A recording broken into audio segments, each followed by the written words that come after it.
Hello friends, welcome back to my YouTube channel again. Today we are going to discuss about metabolism of drug.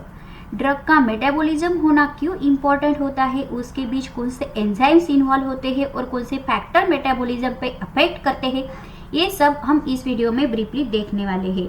इसके पहले मैं आपको absorption and distribution का video share कर चुकी हूँ। यदि आप मेरे चैनल पर नए हैं तो प्लीज़ मेरा चैनल सब्सक्राइब कीजिए ताकि आप एब्सॉर्प्शन एंड डिस्ट्रीब्यूशन की वीडियो भी देख पाए। चलिए तो फिर हमारी आज की वीडियो स्टार्ट करते हैं। मेटाबॉलिज्म को हम बायो ट्रांसफॉर्मेशन भी बोलते हैं। यदि आप बायो ट्रांसफॉर्मेशन वर्ड को डिवाइड कर दे, बायो एंड ट्रांसफॉर्मेशन, आपको दो वर्ड्स मिल जाएंगे। बायो मीन्स जो लिविंग ऑर्गेनिज्म होते हैं उसे हम बायो बोलते हैं।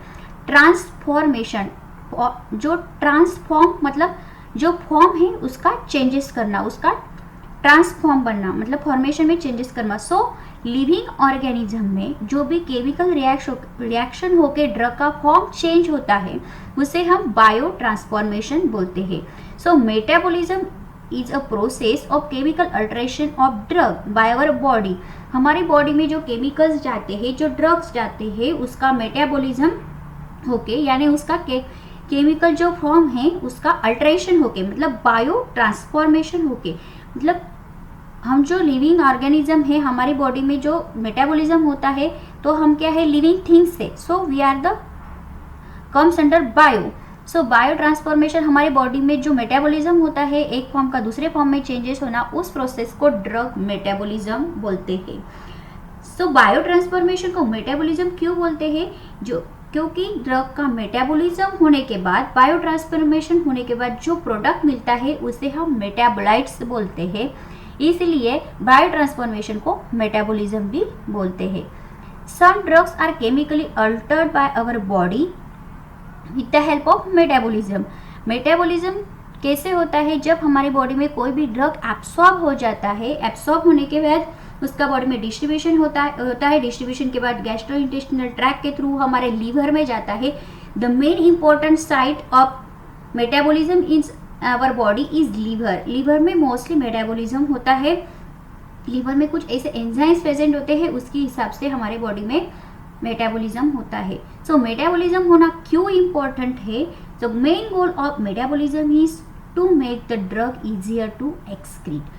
बिकॉज जो भी हम ड्रग हमारी बॉडी में लेते हैं वो हमारी बॉडी में एब्सॉर्ब होने के बाद, डिस्ट्रीब्यूट होने के बाद उसका जो फार्माकोलॉजिकल एक्शन है वो दिखाने के बाद उसे हमारे बॉडी से एक्सक्रीट करना इम्पॉर्टेंट होता है। यदि वो एक्सक्रीट नहीं होता है तो हमारी बॉडी में उसका कॉन्सेंट्रेशन बढ़ जाएगा और टॉक्सिसिटी में कॉज। सो जो मोस्ट ऑफ द ड्रग हम लेते हैं वो लिपिड सोल्यूबल होते हैं, वो हमारे बॉडी में एब्सॉर्ब हो जाते हैं क्योंकि lipid soluble drugs easily absorb होते हैं। मैंने आपको लास्ट वीडियो में भी बताया ये इसलिए।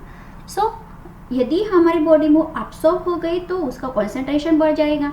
तो इसके लिए इस जो नॉन पोलर ड्रग्स है, मतलब जो लिपिड सोल्यूबल ड्रग्स है, उसे पोलर करना यानी कि वाटर सोल्यूबल करना। जब हम उसे वाटर सोल्यूबल करेंगे, मतलब जब वो वाटर सोल्यूबल होगा, पोलर होगा, तभी वो रीनल सिस्टम में जाके एब्सॉर्ब होगा और हमारी बॉडी से, यूरिनरी सिस्टम से वो एक्सक्रीट होगा। अदरवाइज उसका रिएब्सॉर्प्शन हो जाएगा हमारे रीनल ट्यूब्यूल्स में और उसकी वजह से टॉक्सिसिटी हो सकती है। So main goal of metabolism is to convert the drug in water soluble drug. जो लिपिड सोल्यूबल ड्रग्स होते हैं उसका वाटर सोल्यूबल कन्वर्जन करना ए मेन रोल होता है मेटाबॉलिज्म का फॉर द एक्सक्रीशन। मतलब एक्सक्रीशन और एब्सॉर्प्शन डिस्ट्रीब्यूशन के बीच का जो प्रोसेस है वो है मेटाबॉलिज्म। हमने सीक्वेंस देखा है ADME। ADME मतलब एब्सॉर्प्शन, डिस्ट्रीब्यूशन, मेटाबॉलिज्म। तो आप बोलेंगे पहले तो ड्रग मेटाबोलाइज होगा बाद में उसकी रिएक्शन दिखाता है, बट ऐसा नहीं है। जब ड्रग एब्सॉर्ब होगा तो हमारी बॉडी में पहले डिस्ट्रीब्यूट होता है डिफरेंट जगह के। That's why the distribution comes first then metabolism. So metabolism के बाद जो मेटाबोलाइट्स मिलते हैं उसका इफेक्ट हमारी बॉडी पे होता है, फार्माकोलॉजिकल इफेक्ट। मेटाबॉलिज्म का फंक्शंस क्या है, मतलब मेटाबॉलिज्म, ड्रग का मेटाबॉलिज्म होने के बाद ड्रग्स कैसे होते हैं ये सब हम यहाँ डिस्कस करेंगे। सो मेटाबॉलिज्म में cause the conversion of active drug to inactive drug. जो बॉडी में एक्टिव ड्रग एब्सॉर्ब हुआ है उसका इनएक्टिव ड्रग में कन्वर्जन हो सकता है इन मेटाबॉलिज्म। सो इसे बोलते हैं हम फार्माकोलॉजिकल इनएक्टिवेशन। इसका इनएक्टिवेशन क्यों बोल रहे हैं? क्योंकि एक्टिव ड्रग इनएक्टिव में हो गया। इसका एग्जाम्पल है फेनोबार्बिटन टू पी हाइड्रोक्सी फेनोबार्बिटन। जो ड्रग्स है एक्टिव ड्रग्स, वो लीवर में मेटाबोलाइज होने के बाद इनएक्टिव होगा, मतलब नॉट टोटली इनएक्टिव बट उसकी एक्टिविटी लेस होती है। सेकंड कॉज है मेटाबॉलिज्म की वजह से जो इनएक्टिव ड्रग्स है वो एक्टिव ड्रग्स में भी कन्वर्ट हो सकता है। इसे हम जो इनएक्टिव ड्रग को भी हम प्रो ड्रग बोलते हैं। प्रो ड्रग मतलब प्रो मतलब पहले ड्रग होने, ड्रग की एक्टिविटी से पहले वो प्रो ड्रग्स था, मतलब वो वहाँ पे उसकी एक्टिविटी नहीं थी। लीवर में उसका मेटाबॉलिज्म होने के बाद उसकी एक्शन मिल रही है, इसीलिए उसे प्रो ड्रग बोला। मतलब बिफोर उसकी एक्टिविटी नहीं थी, बाद में कन्वर्जन होने का मेटाबोलाइट फॉर्म होने के बाद जो फॉर्म मिलता है वो फार्माकोलॉजिकली एक्टिव है, तो इसीलिए इसको फार्माकोलॉजिकल एक्टिवेशन बोलते हैं। इसे इनएक्टिवेट बोलते हैं क्योंकि एक्टिव ड्रग इनएक्टिव हो रहा है, यहाँ पे इनएक्टिव ड्रग एक्टिव हो रहा है। इसका एग्जाम्पल है लियोडोपा टू डोपामाइन। लियोडोपा ये जो ड्रग्स है यदि हमने ले लिया बॉडी में तो उसका इफेक्ट नहीं होता क्योंकि ये प्रो ड्रग है। जब वो लीवर में जाके उसका मेटाबॉलिज्म होगा तो हमें डोपामाइन ये मिलता है। डोपामाइन की वजह से हमें हमारे बॉडी में इफेक्ट मिलता है। लियोडोपा पार्किंसन डिसीज में यूज किया जाता है जहाँ पे डोपामाइन की लेवल हमारी बॉडी में कम हो जाती है। डोपामाइन ही हमारी बॉडी में सीक्रेट होता है फॉर द सिग्नल्स मूवमेंट, ये इंपॉर्टेंट होता है CNS में। बट डोपामाइन की लेवल डिक्रीज हो जाए तो हम लियोडोपा लेते हैं, बट लियोडोपा उसकी एक्शन नहीं शो कर पाता यदि उसका मेटाबॉलिज्म नहीं हुआ। तो लियोडोपा का मेटाबॉलिज्म होने के बाद हमें डोपामाइन मिलता है जो कि हमें पार्किंसन डिसीज में यूज होता है। पार्किन डिसीज में वो उसका रोल शो करता है। थर्ड हमारा मेटाबॉलिज्म का इफेक्ट है। मेटाबॉलिज्म होने के बाद एक्टिव टू एक्टिव, मतलब जो ड्रग्स है सेम भी रह सकता है जैसे कि पहले था, मेटाबॉलिज्म के बाद वैसा ही होगा। एग्जाम्पल है उसका डिकॉक्सिन टू डिकॉक्सिन। डिकॉक्सिन में पहले लिया था, मेटाबॉलिज्म के बाद ही हमें डिकॉक्सिन ही मिल रहा है, उसमें कुछ चेंजेस नहीं है। मेटाबॉलिज्म में also cause the conversion of active metabolite to active.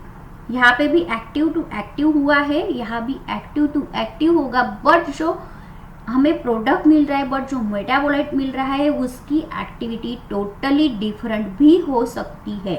सो इसका एग्जाम्पल है आइप्रोनियाजिड। एप्रोनियाजिड ए एंटी डिप्रेसेंट यूज होता है उसका, बट उसका मेटाबॉलिज्म हो जाए तो उसका जो फॉर्म बनेगा वो आइसोनियाजिड है जो कि एंटी ट्यूबरकुलर एक्टिविटी शो करता है। सो मेटाबॉलिज्म में अफेक्ट, मेटाबॉलिज्म क्या क्या अफेक्ट कर सकता है? एक्टिव टू एक्टिव, पहले एक्टिव था तो वो एक्टिव हो जाएगा, एक्टिव टू इनएक्टिव और इनएक्टिव टू एक्टिव और active to active entirely different. So these are the main functions of metabolism. Why the metabolism is important? So you have to explain these things in that metabolism क्या क्या कर सकता है. Okay?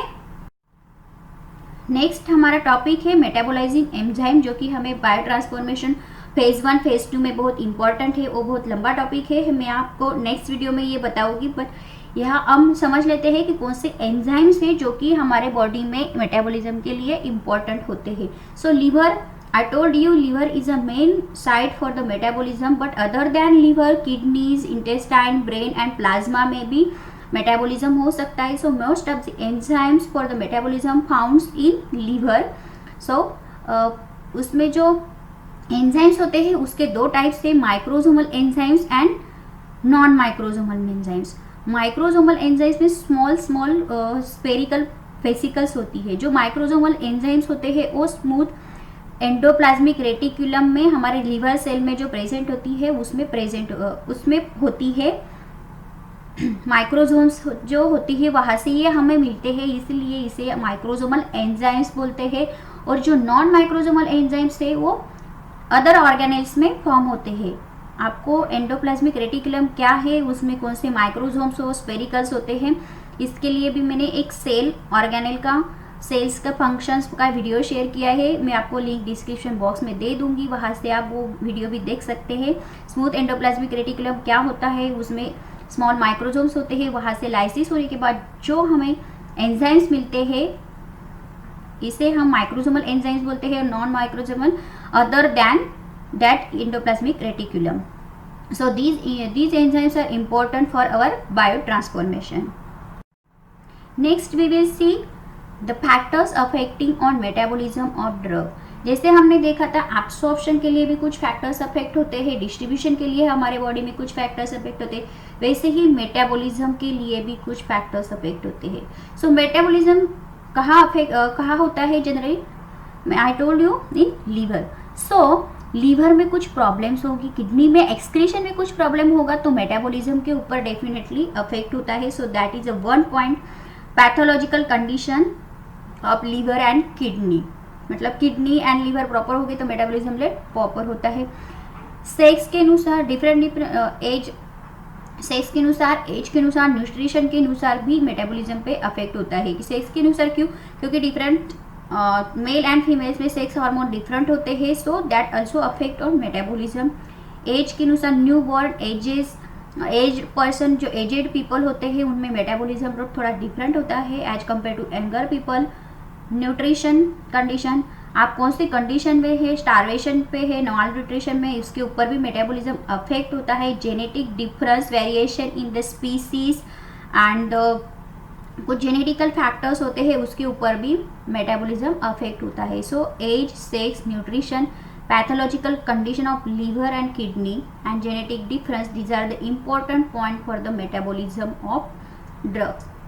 So main importance of metabolism यही है कि हमें जो ड्रग्स जो हमारे लिपिड सोल्यूबल है उसे वाटर सोल्यूबल में कन्वर्ट करना, ताकि वो हमारी बॉडी से एक्सक्रीट हो जाए.